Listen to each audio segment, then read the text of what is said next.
আরেকজন বলতেছেন যে তিনটা প্রশ্ন ছিল, তিনটাই ছিল উদ্দেশ্যমূলক। আমি বলতে চাই যে হ্যাঁ, তিনটাই উদ্দেশ্যমূলক প্রশ্ন ছিল, কিন্তু উদ্দেশ্যমূলক প্রশ্ন করার অধিকারও সাংবাদিকের আছে এবং এই প্রশ্ন করা কোনো ক্রাইম না। তবে যারা বাবু আপনি যদি একটু সময় দেন আমি একটা মিনিট আবার একটু তাসিম থেকে ঘুরে আসি। তাসিম, আমার কাছে কিন্তু মনে হচ্ছে এখানে সরকারের যত না দায়, তার চেয়ে অনেক বেশি দায় আমাদের এই দুর্বল এবং খুবই নতজানু এই প্রতিষ্ঠানগুলোর, যে প্রতিষ্ঠানগুলি তার সাংবাদিকদের ব্যাক করে না। একটা প্রশ্ন করার জন্য একটা কি জানি ওই প্রতিষ্ঠানটার নাম জানি কি,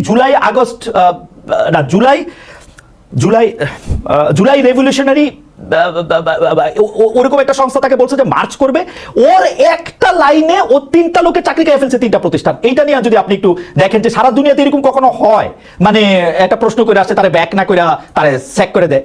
আমি তো সরকারের দায়ের চেয়ে বেশি ওদের।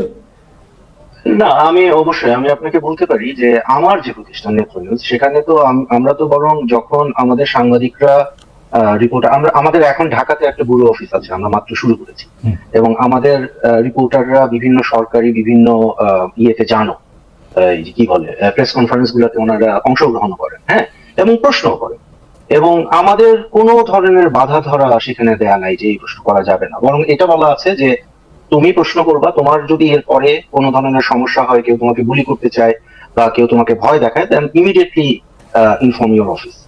আমাকে এটা একটা জিনিস বলে নিতে হবে যে নেত্র নিউজের ক্ষেত্রে কোনো ধরনের চাপ, কোনো ধরনের হুমকি কোনো দিক থেকে আমরা এখন পাই না, যেটা একসময় ছিল। মানে হাসিনা শাহীর আমলে আপনারা জানেন আমাদের কি অবস্থা ছিল। বরং বর্তমান সরকারের পক্ষ থেকে মানে সঠিক কি বলে আপনার প্রপার ওয়েতে আমরা যদি ওনাদের কাছে কিছু চাই, ফর এক্সাম্পল একটা ইন্টারভিউ চাই বা একটা কমেন্ট চাই, ওনারা যথেষ্ট চেষ্টা করেন। আবার অনেক সময় হয় যে ওনাদের জন্য অনেক বিব্রতকর হয় একটা প্রশ্ন উত্তর দাও। আমি পুরো ডিটেলসে যাচ্ছি না, আমি কয়েকদিন আগে আমার একজন রিপোর্টারকে পাঠালাম, অত্যন্ত প্রভাবশালী সরকারের একজন কর্মকর্তা, আমি সঙ্গত কারণে নাম বলছি না, আমি আমার রিপোর্টারকে পাঠালাম যে তুমি ওইখানে যাবা এবং ভাইকে এই জায়গায় দাঁড়ায় থাকবা, এবং উনি যদি তোমার প্রশ্ন যতক্ষণ উত্তর দিবে না ততক্ষণ তুমি নড়বা না। পরে সে আমাকে বললো যে উনি মানে বলতে গেলে উনি বলছে যে না, আমি এটা নিয়ে কমেন্ট করবো না বলে উনি প্রায় দৌড়ায় চলে গেছে। হ্যাঁ, কিন্তু I am not going to penalise my reporter for doing his job. হ্যাঁ, যার সাথে এই ঘটনাটা ঘটছে ওনার সাথে আমার অসম্ভব ভালো ব্যক্তিগত, মানে আমি ঢাকায় গেলে ওনার সাথে মানে রাত জেগে আড্ডা দিই এরকম, কিন্তু আমি কিন্তু এই জিনিসটা কখনোই আমার রিপোর্টারকে বলবো না যে তুমি প্রশ্ন করতে পারবে না। তো আপনি খুব ভালো একটা জায়গায় এখানে হাত দিলেন। এবং মাহবুবের ব্যাপারে আমি একটু মন খারাপ হলো যে মাহবুব মোর্শেদ কিন্তু মানে যেভাবে জিনিসটাকে ডিফেন্ড করার চেষ্টা করেছেন, মনে হচ্ছে যে মানে সরকার হয়তো কোন একভাবে বা সরকারি যেহেতু মানে বাংলাদেশ সংবাদ সংস্থা এখনো রাষ্ট্রীয় সংবাদ সংস্থা, হয়তো সরকার চেষ্টা করতেছে বলার যে সব প্রশ্ন করা যায় না। আমি কিন্তু বাংলাদেশ সরকারের কাছ থেকে এমন কোনো কিছু এখন পর্যন্ত দেখি। সমস্যা যেটা না তাসনিম, আমি একটু ক্লিয়ার করি, এটা আসলে সরকার মানে সরকারের ভাষণ। আমি খুব দুঃখিত, আপনি প্রধান সম্পাদক, আপনি বাসসের প্রধান সম্পাদক হিসাবে আপনি আরো দুজন সাংবাদিকের সাথে বসে আপনি বলতেছেন যে প্রশ্ন করা যাবে না, এটা খুব দুঃখজনক। আমি আই রেজিস্টার মাই প্রোটেস্ট। না এটা আমি শেষ করি। আমি এটা প্রতিবাদ জানিয়ে রাখি, এটা কিন্তু খুবই সরলীকরণ এবং আমি মোটেও এটা আমি শক্ত প্রতিবাদ জানিয়ে রাখি। ঠিক আছে, জনাব মোর্শেদের প্রতিবাদ, জনাব মোর্শেদের প্রতিবাদ এখানে থাকলো। তাসনিম আপনি একটু ডিসটর্ট করছেন, যেটা আপনি প্রশ্ন করেছেন যে প্রশ্ন করার আমি যেটা বলেছি সেটা আপনি বুঝতেই পারেননি। তাসনিম, আপনি আমার অবস্থানটা, আমার প্রশ্নটা, আমার উত্তরটা আপনি বুঝতে পারেন। আচ্ছা ঠিক আছে বাবু, আমরা আবার আপনাকে শুনবো। বাবু একটা সেকেন্ড বাবু, আমরা আবার শুনবো আপনাকে। অন্যায় জি অবশ্যই করেছেন, অন্যায় তো আপনি করছেন। জি তাসনিম আপনি শেষ করেন, শেষ করেন।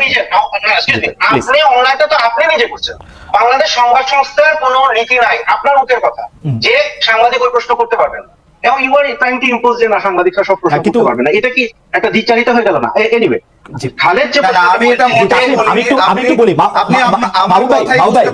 আমার মনে হয় আপনি আপনার কথা বলেন, আমি আমারটা বলবো। আপনি আমাকে কন্টেস্ট করলে আমার মনে হয় যে মাহবুব হোসেন, আমি একটা কথা বলি, আমি একটা কথা বলি, আমার কথা তো তিনি বুঝতেই পারছেন না, আমাকে তিনি কেন কন্টেস্ট করছেন? আপনি উপস্থাপক, আপনি তার প্রশ্নটা তার কাছে করেন, আমি তার কাছে কিন্তু জবাব দেব। কিন্তু আমার কাছে মনে হয় যে মাহবুব হোসেন তিনি আমার কথা বিকৃত করে তিনি বাংলাদেশ সংবাদ সংস্থা, সরকার এগুলো টানছেন কেন উনি? না কেন আমি কেন প্রশ্ন করতে পারি না? আমি একটা আপনাকে প্রশ্ন করি। মাহবুব মোর্শেদের প্রসঙ্গে আমি আসতেছি। যারা মাহবুব মোর্শেদ, আমরা কিন্তু এখানে আলোচনা করতেছি, আমরা কন্টেস্ট করতেছি না। তাসনিম যেমন আপনাকে না বুঝতে পারে, আমিও কিন্তু আপনাকে জি, উনি আমার কথাকে উনি বাংলাদেশ সংঘ সংস্থা, বাংলাদেশ সরকার এগুলোর সঙ্গে রিলেট যেভাবে করছেন, এটা খুবই অন্যায়। একজন সাংবাদিক হিসেবে উনি এটা করতে পারেন না। আমার কাছে মনে হয় যে না এটা তিনি বাংলাদেশ সংবাদ সংস্থাকে রিপ্রেজেন্ট করেন না। আমি এখানে কিন্তু আমি একজন সাংবাদিক, আমি একজন বিশ্লেষক, আমি একজন লেখক। আপনি কি বাংলাদেশ সংবাদ আমি কি সংস্থাকে represent করেন কি? না এইবার আমার মনে হয় যে এরকম করলে আলোচনাটা আসলে আগাবে না। তাসলিম আমি তো বলি সবাই আমরা তিনজনই যদি তাসলিম আমি একটু বলি, মাহবুব মোর্শেদ এগুলি বলবেন, আপনি শুধু আমাকে এই জিনিসটার দিকে একটু মানে একটু যদি আপনি এটা ইয়া করতেন। মাহবুব মোর্শেদের ব্যাপারটা হচ্ছে যে মাহবুব মোর্শেদ বাসসের প্রধান সম্পাদক হিসাবে মাহবুব মোর্শেদের একটা নিজস্ব অবস্থান থাকতে পারে। এখন ঘটনা হচ্ছে যে আপনি তাকে যতটুকু উদ্ধৃত করেছেন, আমি তাকে যতটুকু বুঝেছি, এই ব্যাপারটা যদি বোঝা ঠিক না হয় মাহবুব মোর্শেদ নিশ্চয়ই আমাদেরকে ক্লিয়ার করবেন পরে।